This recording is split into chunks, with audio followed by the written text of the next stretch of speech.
The Galactic Union had existed for over 10,000 years. In all that time, they had met hundreds of different alien species across the stars. They always did the same thing. They brought these aliens into their group by promising new technology and safety. When they found Earth in the year 2087, they thought it would be the same old story. They expected to find simple humans who would be amazed by their advanced technology and eager to join them. The large spaceship appeared in Earth's sky on a clear Monday morning. It was huge, bigger than any building humans had ever made. For 3 days, it just sat there floating above the Pacific Ocean, saying nothing. People all over the world watched and waited. Some were scared, others were excited. Everyone wondered what would happen next. On the 4th day, the aliens sent a message. They wanted to meet with Earth's leaders.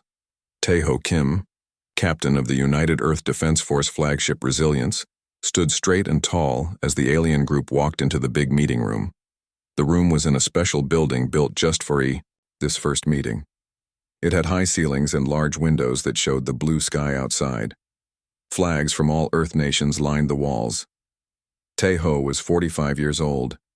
He had been a soldier for 25 years. His black hair had some gray now, and his face showed the marks of someone who had seen hard times but stayed strong. He wore a crisp blue uniform with gold buttons that shined in the bright lights of the room. The aliens called themselves the Navarans. They walked on 2 legs like humans, but had blue skin that seemed to change colors when they moved, like the inside of a seashell. Each Navaran had 4 arms and a face that looked a bit like an insect's, with moving mouthparts that clicked when they talked. They were taller than most humans, about 7 feet high. Their leader, Ambassador Glix, moved smoothly across the room. Even though he moved in a graceful way, Tae-ho could tell that Glix did not think much of humans. It showed in the way he looked around the room, as if he found everything simple and not very interesting. Behind Tae-ho stood Ji-woo Park, Earth's best military scientist. She was shorter than Tae-ho, with short black hair and serious eyes that missed nothing. She wore a simple gray suit and carried a tablet computer. Ji-woo was known for being very smart but also very calm. No one had ever seen her lose her cool, even in the worst situations.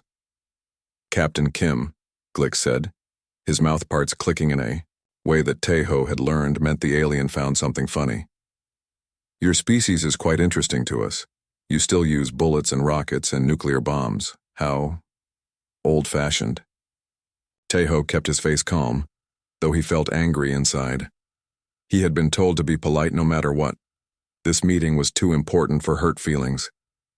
We use what works for us, Tae-ho said simply. Behind him, Ji-woo watched carefully. Her face showed nothing, but her mind was working fast. She noticed everything about the aliens. Their technology, their armor, the small devices they carried. Glix looked around the room at the other human leaders. There were 20 of them, from the biggest countries on Earth. They all watched him, with careful eyes. The Galactic Union has moved far beyond such simple weapons, Glix said. He waved one of his 4 arms as if brushing away a fly. Our ships use gravity control and plasma weapons. Your bullets and missiles would not even make a scratch on our ships. Maybe, Tae-ho replied in a calm voice. But humans have always been good at finding ways to solve problems. Glix made a sound that his translator device turned into a laugh. It was not a nice laugh. It was the laugh of someone who thinks they are talking to a child. Being clever is good, Captain, but it cannot change basic science. Your weapons are very old compared to what other species in the galaxy use. Tae-ho did not answer. He had been a soldier long enough to know when to talk and when to be quiet. Glix turned to the other human leaders. The Galactic Union welcomes Earth. We can help you. We can give you better technology. We can protect you from dangerous species in the galaxy. All we ask is that you follow our rules and share some of your planet's resources. President Hana Lee of the United Asian Alliance stood up. She was a tall woman with a strong voice. We thank you for your offer, she said. But we need time to think about it. This is a big decision for all humans. Glix's mouth parts moved in a way that showed he was not happy, but he nodded. Of course. Take 7 Earth days to think. We will come back for your answer. After the aliens left, the human leaders started talking all at once. Some thought Earth should join right away. Others did not trust the aliens. Taeho and Jiwoo walked together down a long hallway away from the meeting room. "They think we're stupid," Jiwoo said quietly. "They talk to us like we're children." "Yes," Taeho agreed. "They think their technology makes them better than us. Did you see their ships on the screens? I've been studying them. They have strong shields, but I noticed something interesting about how they work." Taeho looked at her with raised eyebrows. "What did you find?" Jiwoo looked around to make sure no one could hear them. "I need to run more tests, but I think their shields might have a weakness. They're not ready for certain kinds of weapons, the kind we've been working on in secret." "The quantum project?" Taeho asked very quietly. Jiwoo nodded. "Yes, they have no idea what we're really capable of. They're scanning our military bases, but they're only finding the old technology we want them to see. They're underestimating us," Taeho said. "That might be our only advantage." "It might be all we need," Jiwoo replied with a small smile. "While they're laughing at our bullets and missiles, they're not looking for our real weapons." As they walked out of the building, they could see the huge alien ship floating in the distance like a dark cloud. It was both amazing and scary to see it there. Proof that humans were no longer alone in the universe. "Do you think they're telling the truth about the Galactic Union?" Taeho asked. Jiwoo shook her head. "No. I think they want something from Earth. And I don't think they plan to ask nicely forever." "Then we better be ready," Taeho said, looking up at the ship. "Because I have a feeling they won't wait long." The Navarans did not know an important secret. Earth's leaders had carefully hidden the truth. Humans only pretended to have old, simple weapons. This was done on purpose. For more than 30 years, Earth had been making new kinds of weapons that worked in ways most people couldn't understand. These weapons were kept secret even from most humans. 3 days after the first meeting with the aliens, Jiwoo Park drove her car to what looked like a normal mountain research station. The sign outside said, "International Weather Research Center." This was a lie. The real work happened far below the ground. Jiwoo placed her hand on a scanner, then looked into a light that checked her eyes. A hidden door opened in the rock wall. She stepped into an elevator that went down, down, down, almost 2 miles beneath the Himalaya mountains. When the elevator doors opened, she stepped into a huge underground city. Thousands of scientists and engineers worked here. They had lived in this secret place for years, away from their families, working on Project Dawn. Jiwoo walked quickly through the main hall. People stepped aside for her. Everyone knew who she was. She had been in charge of Project Dawn for 10 years. Before her, it had been her teacher, Dr. Han. He had started the project after scientists found a crashed alien ship in the ocean in 2055. No living aliens had been in it, but the technology inside changed how humans thought about physics and space. She entered the main lab, a room bigger than a football field. In the center was a round table with glowing 3D pictures floating above it. Chief Engineer Sung-Min Lee stood there, moving the 3D pictures with his hands. He was tall and thin, with round glasses and messy hair. He hadn't slept much in days. "Jiwoo, good you're here," Sung-Min said without looking up. "Look at this. The quantum disruptors are working just like we hoped." Jiwoo stood beside him and looked at the floating pictures. They showed a small silver device, about the size of a coffee cup. It didn't look special, but what it could do was amazing. "Is it stable?" she asked. "Yes. We can make the field stay in place for almost 6 minutes now. That's enough time to do what we need." Jiwoo nodded. "And the Navarans? Any sign they know what we're doing?" "No. Their ships are still only scanning our military bases and weapons that we want them to see. They haven't detected any of our quantum energy signatures." The door opened and Intelligence Officer Do-Yeon Kang walked in. She wore a black uniform and carried a tablet computer. Do-Yeon was in charge of watching the aliens and learning their plans. She was good at her job. "I have new information," Do-Yeon said. "The Navarans have sent small scout ships all through our solar system. They're looking at all the planets and moons. They're making maps of everything. They're planning to take over," Jiwoo said. It wasn't a question. Yes, we caught some of me. Their messages to their homeworld. They talked about Earth becoming a Class 3 protectorate. That means they want to control us and take our resources. Sungmin looked worried. How long do we have? Maybe a week. Maybe less, Doyeon said. Their leaders are getting impatient. Jiwoo walked to a different part of the lab, where workers were building more of the small silver devices. The quantum disruptors, there were hundreds of them now lined up on long tables. How many do we have ready? She asked a worker. 3 months passed since the aliens first came to Earth. During this time, the Navarans acted friendly. They showed humans some of their technology. They helped cure some diseases. They talked about trade and cooperation. But it was all a lie.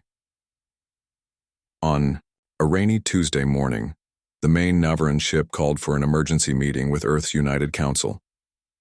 The United Council was made up of 30 leaders from all the big countries on Earth. They met in a special building in Geneva, Switzerland. Tai-ho stood at the back of the large meeting room. He wore his formal military uniform with all his medals. He did not like the feeling in the room. Something was wrong.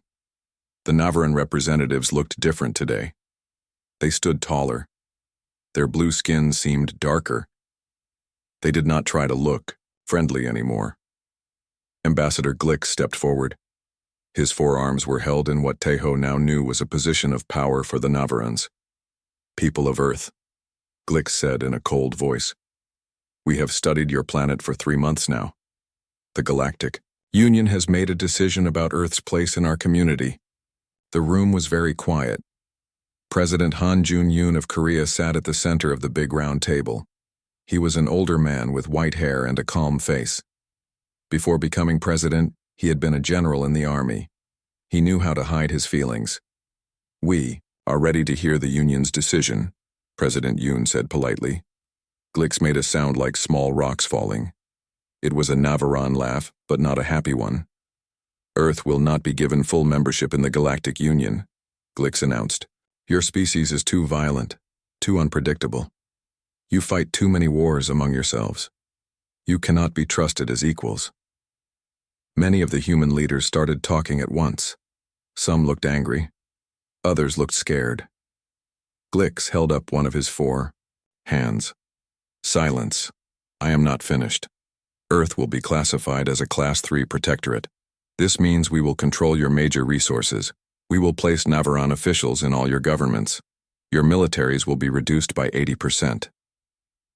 This is not what you promised, shouted the leader of the African Alliance, standing up from her seat. You talked about partnership, not control. Plans change, Glick said simply. You have no choice in this matter. If you resist, we will use force. As if waiting for this moment, 50 more Navaran ships appeared in the sky above Earth's major cities. The big view screens in the meeting room showed them taking position over New York, Beijing, Moscow, London, Tokyo, and other important places. Tai-ho felt his pocket vibrator buzz. It was a secret message from Jiwoo. Dawn ready. His heart beat faster, but he kept his face calm. The quantum disruptors were in place. Earth was ready. President Yoon stood up slowly. He was not a tall man, but everyone in the room looked at him. He had a special kind of quiet strength. Ambassador Glicks, he said in a steady voice. This is a very serious change in our relationship. We need time to talk about it among ourselves. We ask for 48 hours to prepare our people for this transition. Glicks looked surprised. He had expected anger, maybe even threats, not this calm request. He talked quietly with the other Navarans for a moment. Very well, Glicks finally said. You have 48 hours to accept your new status. A reasonable request from a reasonable species. Perhaps you are learning wisdom after all. After the Navarans left the room, the human leaders began talking, all at once. Some wanted to fight right away. Others wanted to give in to save lives. President Yoon raised his hands for quiet. We have already prepared for this day, he said. For 3 months we have been getting ready while making the Navarans think we were weak and divided. He nodded to Tai-ho, who stepped forward. Captain Kim will explain our defense plan. Taeho touched a control on his wrist device. The big screens in the room changed to show a map of Earth with small green dots all over it. These are quantum disruptors, Taeho explained. A new kind of weapon that works in a way the Navarans cannot detect or stop. We have placed over 2,000 of them around the world. They are hidden in normal buildings under the ground and even in orbit. Will they work? Asked the president of Brazil, looking worried. Their ships are very advanced. The weapons will work, Taeho said confidently. Dr. Park and her team have tested them against Navaran technology that we acquired. No one asked how Earth had acquired Navaran technology. Some secrets were better kept. So what do we do now? Asked the European Union president. Now we prepare, President Yoon said. Everyone must follow the Dawn Protocol. All military units move to their special positions. All governments tell their people to stay calm and follow emergency plans. We have 48 hours. As the meeting ended, Taeho went to a private communication room. He called Jiwoo on a secure line. It's happening, he said, when her face appeared on the screen. The Navarans have shown their true plan. They want to take over Earth completely. Jiwoo nodded. She looked tired. Dark circles showed under her eyes. We're ready. All disruptors are in place and working. The final tests were successful. Any problems we should know about? Taeho asked. The disruptors will only work for about 6 minutes before they need to recharge. We have to disable their fleet in that time. 6 minutes should be enough, Taeho said, though he felt worried. Inside. What about civilian safety? The quantum fields won't hurt humans or other Earth life. But when the Navaran ships lose power, some might fall from the sky. We've positioned them so they should fall into oceans or empty areas, but she didn't finish her sentence. They both knew there was risk involved. People might die. It's better than becoming slaves, Taeho said quietly. Jiwoo nodded. How did President Yoon seem? Is he ready to give the order? Yes. He knew this was coming. I think he's been expecting it since the Navarans first arrived. Outside the communication room, Taeho could hear people rushing around, preparing for what was coming. For 3 months, only a small group of people had known the truth. Now everyone was learning that Earth was about to fight for its freedom.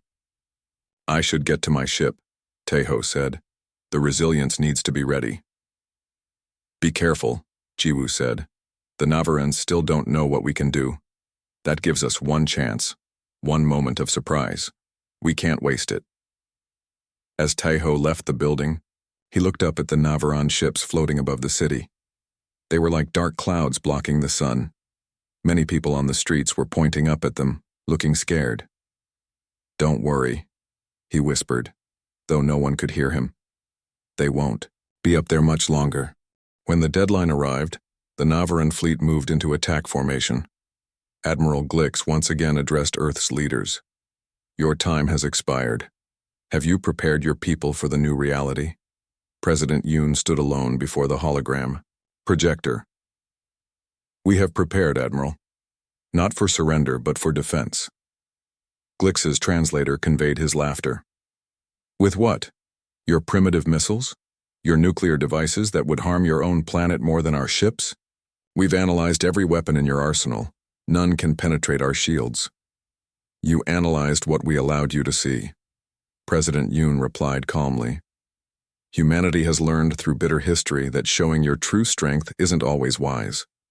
For the first time, Glix seemed uncertain. Explain. We will demonstrate instead. President Yoon nodded to someone off-screen. Captain Kim, you may proceed. Aboard the Resilience, Taeho gave the command. Activate quantum disruptors. Target only the flagship's propulsion systems. Minimal casualties. Around the world, hidden, installations powered up. The quantum disruptors, weapons that existed in multiple dimensions simultaneously, fired. To the naked eye, nothing seemed to happen. No dramatic explosions, no visible beams. Just silence. Then, one by one, the Navaran ships lost power. Their gravitational engines failed as the quantum fields disrupted the very laws of physics their technology relied upon. Admiral Glix's flagship listed to one side, emergency lights flickering. What is this? Glix demanded, his hologram distorting. This is impossible. Your technology is not what you thought, President Yoon finished. The weapons you mocked were a facade. We've been developing quantum technology for decades, hidden from the world and from your scans. Within hours, the Navaran fleet was completely disabled. Not destroyed. Earth had been careful to target only propulsion and weapon systems, minimizing casualties. It was a demonstration, not a massacre. 1 week later, Tai-Ho and Ji-Woo stood in the same conference room where they had first met the Navarans. This time, they were joined by representatives from the Galactic Union's High Council. The Navarans violated our most sacred protocols, said High Counselor Exar, a being of pure energy contained within a crystalline form. Deception and attempted subjugation of new species is forbidden. Glix stood in restraints, his once proud posture now diminished. They deceived us first. They hid their true capabilities.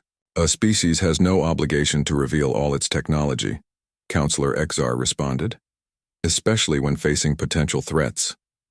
Humans showed remarkable restraint in their response, disabling rather than destroying your fleet despite your clear intent to subjugate them. Tai-Ho stepped forward.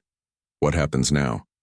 The Navaran Imperium will be sanctioned, Exar explained, and Earth will be offered true membership in the Galactic Union, as equals, not as subjects. Later, as the alien delegations departed, Ji-Woo stood with Tai-Ho on the observation deck watching the stars. Do you think they understand yet? She asked. Understand what? Tai-Ho replied. What makes humans different? It's not our weapons or our technology. It's that throughout our history, we've faced extinction-level threats, from nature, from ourselves, and survived. We're prepared for the worst, because we've seen it before. Tai-Ho smiled. Maybe that's what they missed in their scans. You can measure a species' weapons, but not their resolve. As the Galactic Union ships disappeared into hyperspace, Earth began its preparations to join the stars, not as a conquered world, but as a respected power whose greatest weapon had never been its technology, but its ability to endure, adapt, and overcome.